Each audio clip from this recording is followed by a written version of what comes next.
যেভাবেই হোক উদ্ধার করতে হবে ওএমআর।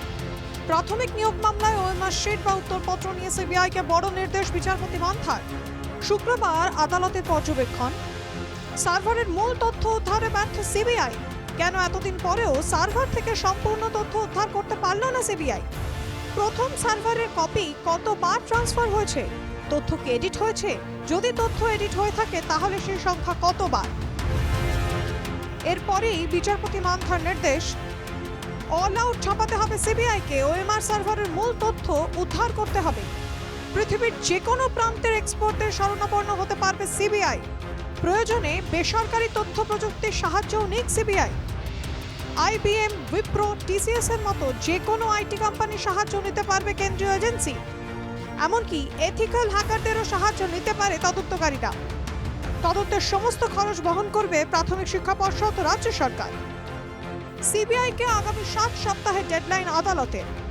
হচ্ছে যে সিবিআই তদন্ত করছেন, তদন্ত করে আদালতে রিপোর্ট দিয়ে বলেছেন যে অরিজিনাল যে ওএমআর যাকে যেখানে রাখা ছিল সেটাকে ডিস্ট্রয় করে দেওয়া হয়েছে। সে সার্ভার বলুন বা অরিজিনাল ডিস্ক যাই বলুন, বিচারপতি মনে করছেন যে এটা এভাবে ডিস্ট্রয় করা যায় না, এটাকে রিট্রিভ করা যেতে পারে।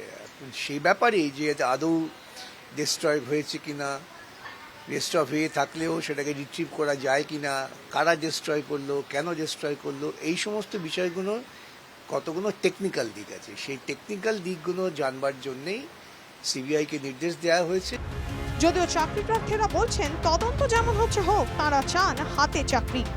একটাই মাত্র প্রশ্ন, অতি তাড়াতাড়ি এই 3B রুলসকে মান্যতা দিয়ে সমস্ত সিট আপডেট করে অল টেট পাস ট্রেন্ডারকে নিযুক্ত করা হোক। সিবিআই যেটা করছে খুব ভালো পদক্ষেপ, যেটাই করুক না কেন যেন অতি দ্রুত করে। আইন উচ্চ আদালতের কাছে আমাদের করজোরে অনুরোধ, আপনারা ন্যায় বিচার করুন। এটা একটা ভালো নির্দেশ দিয়েছেন, কারণ আমরা ওই যে কোর্টের তরফ থেকে দেখেছিলাম সিবিআই বারবার করে বলছে যে স্ক্যান কপির কথা বলছে, ওনারা বলছে যে ডিলিট হয়েছে, কিন্তু আমরা জানি যে একবার যদি কোনো জিনিস ওয়েবসাইটে ডাউনলোড করা হয় তার একটা কপি বা ছাপ থেকে যায়, সেইটা দেওয়ার জন্যই উনি এই নির্দেশ দিয়েছেন। এটা আমাদের অবশ্যই এটা একটা ভালো দিক। তো এটা হলে আমাদের শুধু নয়, আমার মনে হয় যতজন বসে আছেন সবারই এটা যদি হয়ে থাকে হয় ভবিষ্যতে, তাহলে আমাদের ভালোই হবে। আদালতের নির্দেশ নিয়ে যদিও রাজনৈতিক তরজা থামছে না। কত তলা থেকে ঝাঁপাবে বলে দিয়েছেন হাইকোর্ট, না ওটা বলা বাকি আছে? বলেছে ঝাঁপাতে হবে। কত তলা থেকে ঝাঁপাবে, কজন ঝাঁপাবে, এরকম এখনো গাইডলাইন তো শোনা যাচ্ছে না। দুদিন বাদে এগুলো শোনা যাবে। ওএমআর মামলায় সিবিআই এর দেওয়া রিপোর্টে সন্তুষ্ট নয় আদালত। গত মঙ্গলবার কেন্দ্রীয় তদন্তকারী সংস্থার কাছে রিজিওনাল সার্ভার বা হার্ড ডিস্কের তথ্য চেয়েছিল হাইকোর্ট।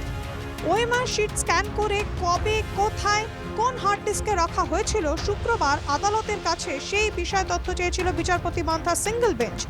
কিন্তু শুক্রবার সিবিআই জানায় এই তথ্য দেওয়া এখনই সম্ভব নয়। এরপরেই কার্যত আদালতে ভর্ৎসিত হয় কেন্দ্রীয় agency. Bureau report, NKTV Bangla.